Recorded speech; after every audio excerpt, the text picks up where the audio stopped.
একবার এক গরিব লোক রাসূলুল্লাহ সাল্লাল্লাহু আলাইহি ওয়াসাল্লামের দরবারে এলো।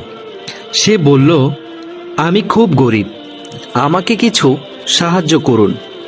রাসূলুল্লাহ সাল্লাল্লাহু আলাইহি ওয়াসাল্লাম তাকে জিজ্ঞেস করলেন, তোমার বাড়িতে কিছু আছে? লোকটি বলল, একটি কম্বল আছে, যা দিয়ে আমি শীত নিবারণ করি।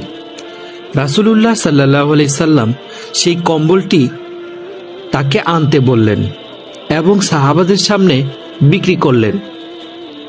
বিক্রি করে কিছু টাকা পেলেন। কিছু টাকা দিয়ে লোকটাকে খাদ্য কিনে দিলেন। বাকি টাকা দিয়ে ওই ব্যক্তিকে একটি কোঠার কিনে দিলেন এবং বললেন, বনে গিয়ে কাঠ কেটে বিক্রি করো। লোকটি তাই করলো এবং ধীরে ধীরে ভালো উপার্জন করতে লাগলো। কিছুদিন পর সে আবার রাসূলুল্লাহ সাল্লাল্লাহু আলাইহি সাল্লামের দরবারে এলো। তখন সে আর গরিব ছিল না। রাসূলুল্লাহ সাল্লাল্লাহু আলাইহি সাল্লাম বললেন, মেহনতের রিজিকই আল্লাহর কাছে সবচেয়ে বরকতময়। এই গল্প থেকে শিক্ষা দেয়, পরিশ্রম করলে আল্লাহ তাআলা অবশ্যই সাহায্য করেন।